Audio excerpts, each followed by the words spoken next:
Hey, everybody, welcome to the Soccer Sharps. And we just saw a doozy at the Etihad. Manchester City 2, Arsenal 1. Is this the end of the title race? Stick around, baby. Here we go. Martial, Herrera, Ibrahimovic! Oh my God, an insane goal! I've just seen the most insane goal I have ever seen on a football pitch. Balotelli, Aguero!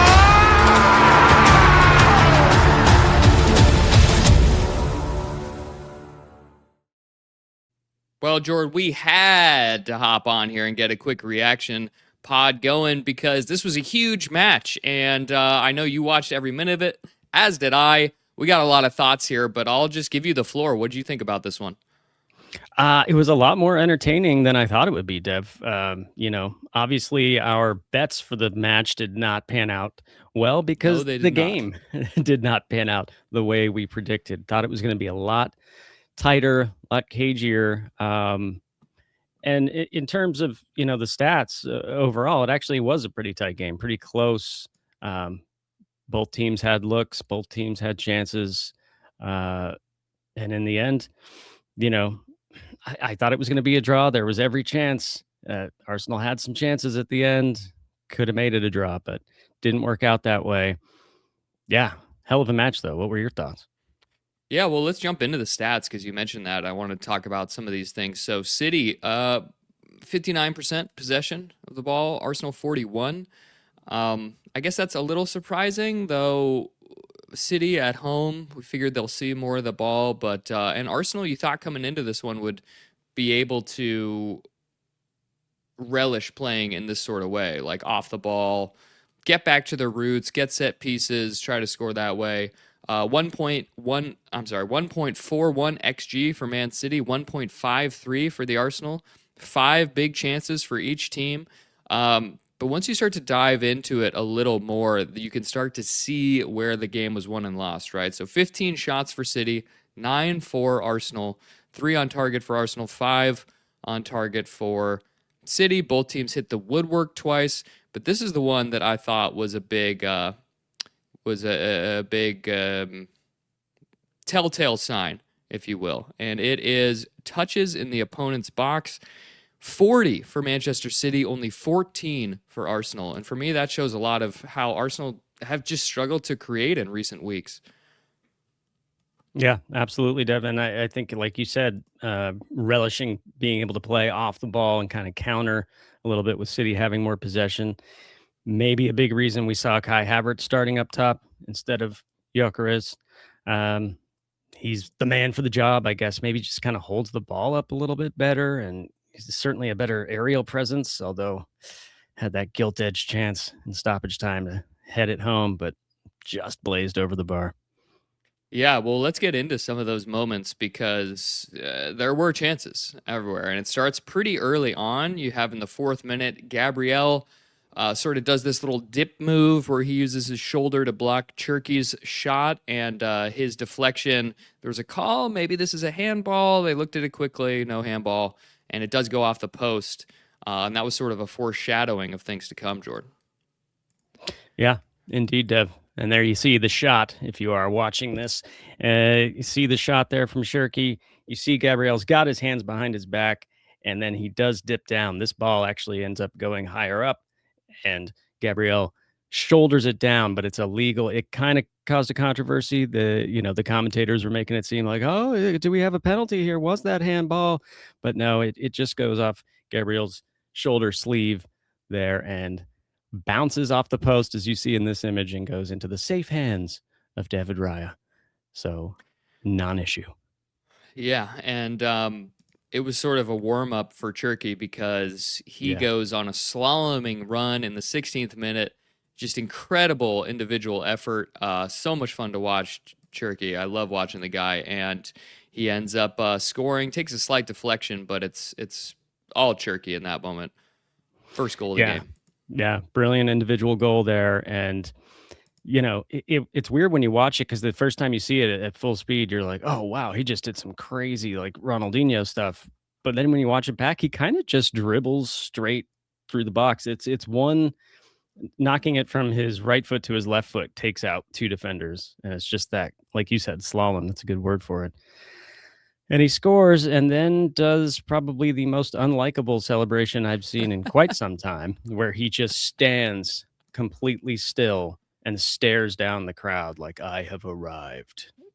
Are He you not has, entertained?" Jordan. He's aura farming. That's what the kids call Yeah. it. He's aura farming I don't there. like it. Yeah. I'm not a fan. Yeah, I like to see a celebration, a scream, a knee slide. But Cherki, man, I mean, we got to talk about him because he has arrived. I mean, just watching the way he plays, he's playing at a different speed than everybody on the pitch. Nobody speeds him up or slows him down. He goes at his pace. And when you see him accelerate, like on that goal where he's dribbling between 2 defenders, he hits this acceleration. And a weird comp that it really reminded me of is Luka Doncic for the Lakers.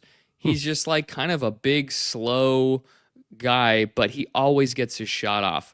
And the reason is because of his pace. He plays at his pace. Nobody speeds him up. Doesn't matter how much you get in his face. He's going to go slowly and methodically and get those shots off. And that's what Cherki reminded me of in this game. It's just the way that he controlled his own pace. Nobody speeds him up.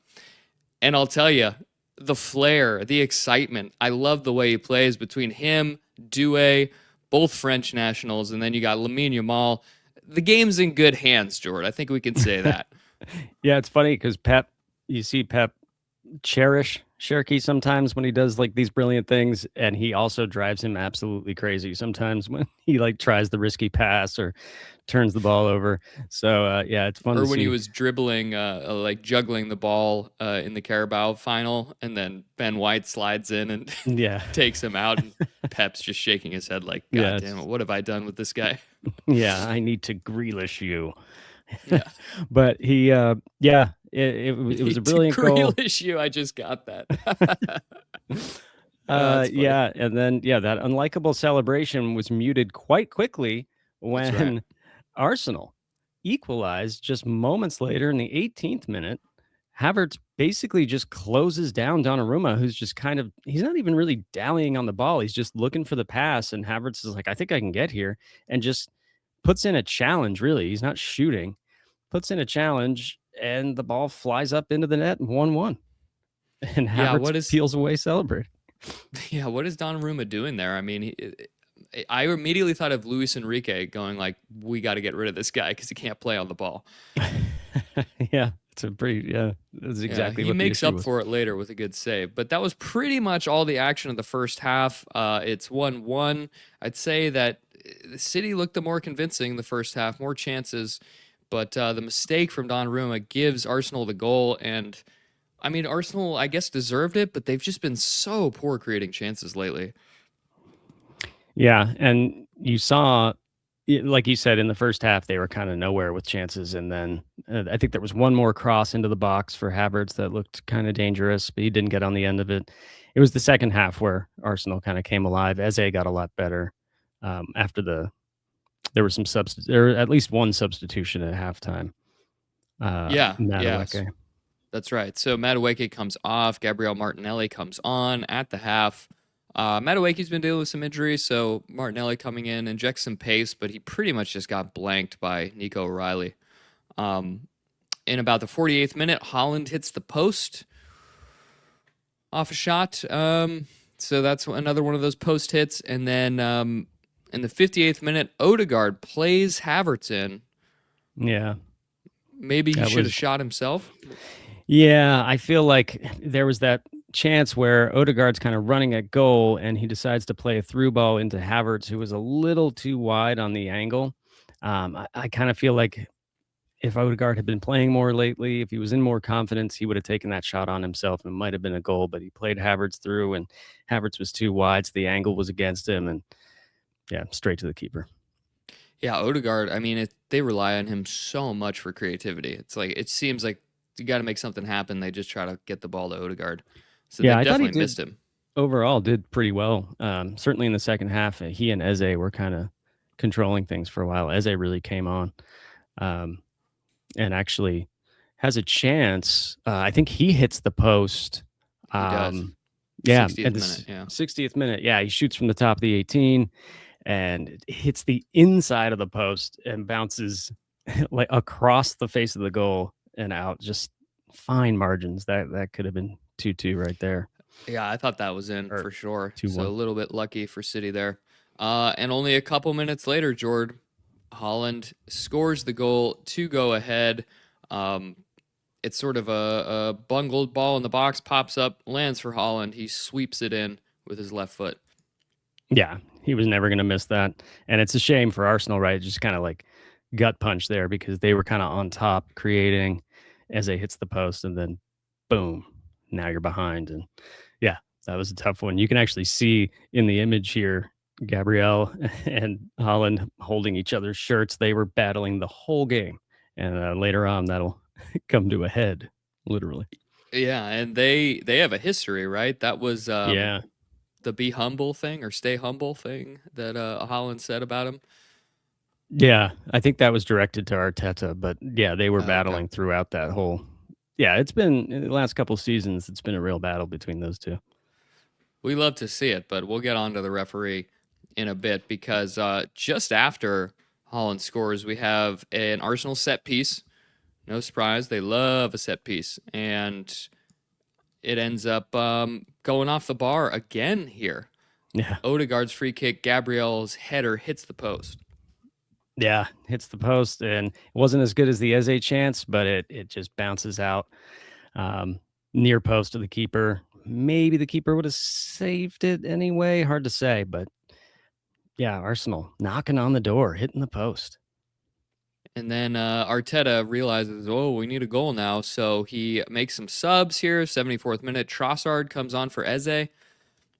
Taking off Eze, he was pretty good in the game, I thought. I mean, he was maybe a little bit lost in midfield, keeping up with the likes of Bernardo Silva, who was incredible in this game, and Rodri. Yeah, I didn't like that sub, Dev. As I said, I thought Eze was doing really well in the second half. He and Odegaard were really the central creators, and Trossard, to be fair to him, did put in an incredible cross in stoppage time. Oh, he was great. I just, why do you have to make a like for like sub, Arteta? Can you just add more attackers when you need a goal for the goddamn title? Yeah, can you try something? Try to unstagnate your attack. Ben White also comes on for Christian Mosquera. That's sort of just a like for like defensive thing. I think Mosquera was getting cooked by Doku all game. But look, everybody gets cooked by Doku. And then shortly after that, George, it's the 83rd minute, and we get to what we were talking about before, which is that coming together, we'll call it, of Haaland and Gabriel. Sort of foreheads come together. You don't know if they're going to kiss. It was kind of exciting, and then a headbutt comes in, 2 yellows for each man. What do you think about this? It's the soccer headbutt, right? The soft headbutt where you're really just resting your forehead on your opponent's forehead, and then you kind of push a little bit. That's all it was. If it was in Gabriel's homeland of Brazil, Haaland would have been down clutching his face, screaming. Yeah.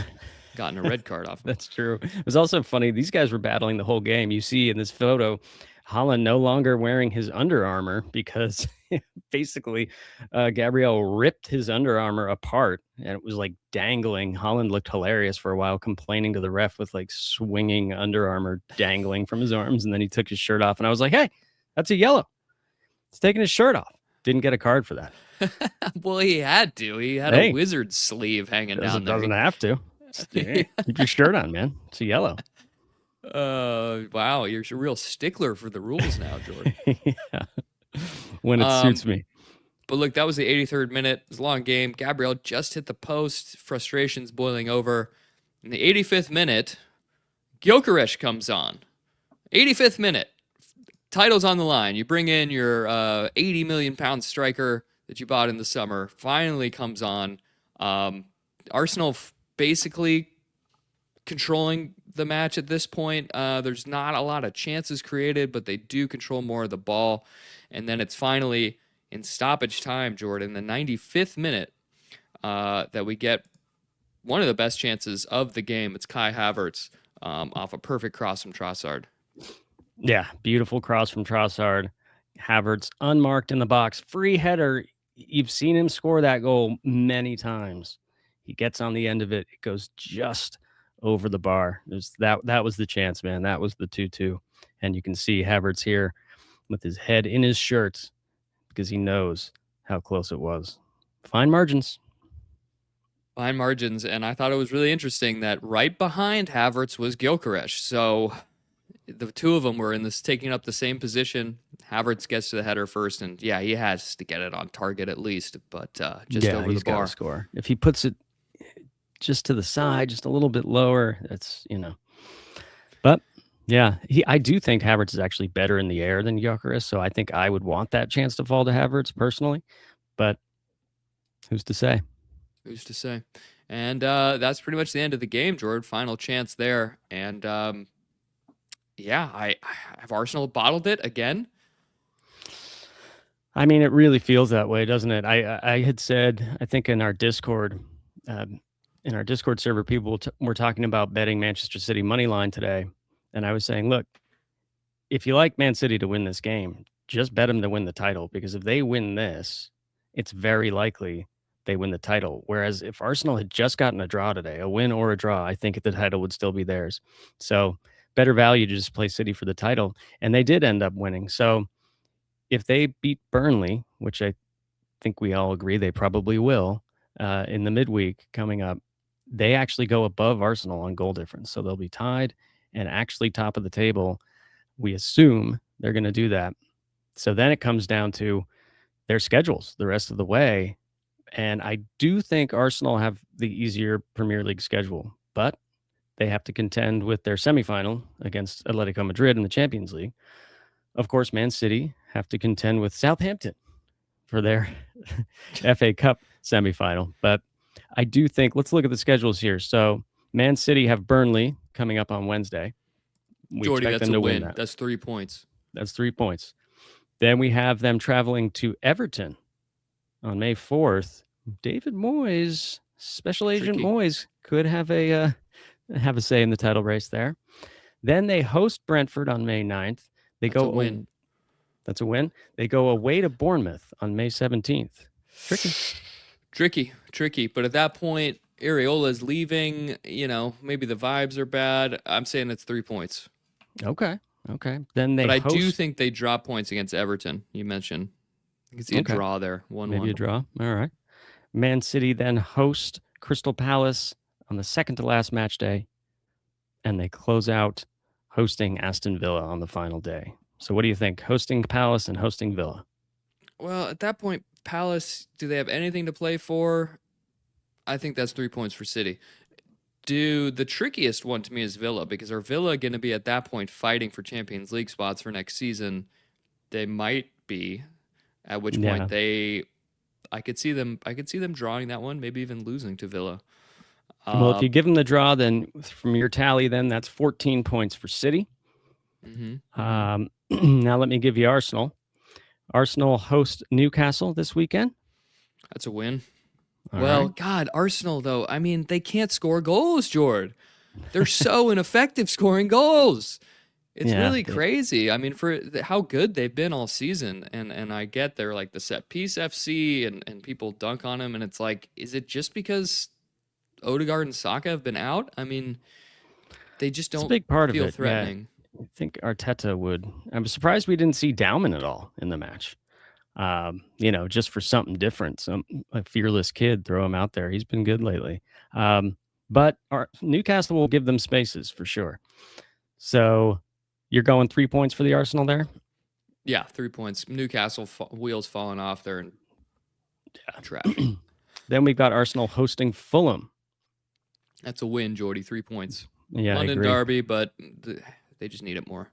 Yeah, Fulham's kind of on the beach, it feels like. Then we've got on May 10th, my West Ham United hosting the Arsenal. Could Nuno have a trick up his sleeve? Possibly. I could see that being tricky. I could see that being a draw maybe for West Ham. Still fighting for their lives. I could see a draw. Let's give them a draw. Very good. Then they've got, they're hosting Burnley, Arsenal.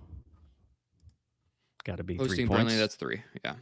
Yeah. So we're giving them 6, 9, 10 points so far. The final day, they are away to Palace. Got to win that. Got to win it. If they win it, they get 13, and I believe that wins them the title because they have a 3-point lead. No, because we gave City 14. But City have an extra game. Yeah, from that point, from the Burnley point.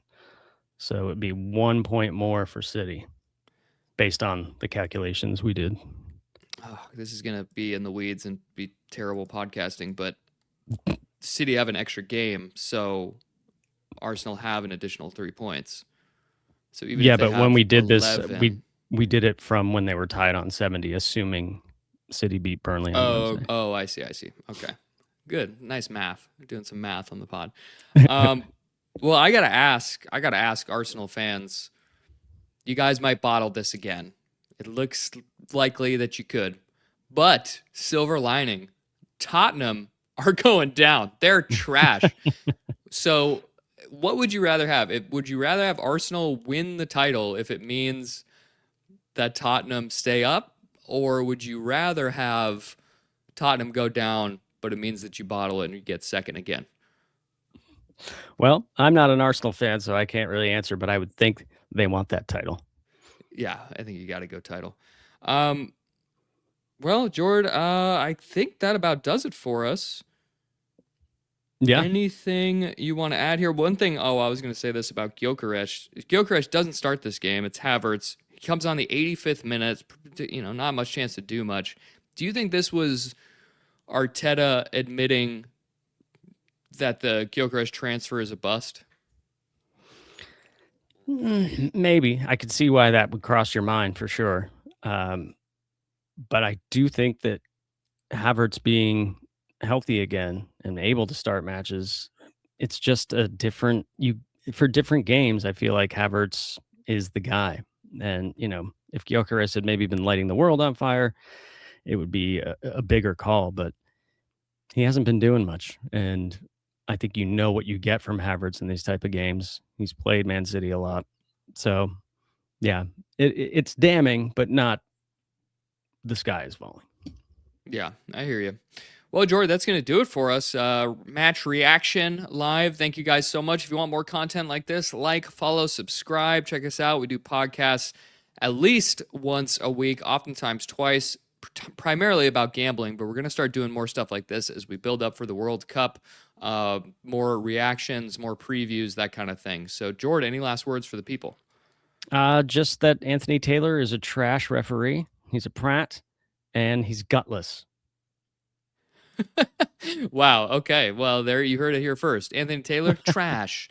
Look forward to seeing more of them. Thank you guys so much, and we will talk to you soon. Martial.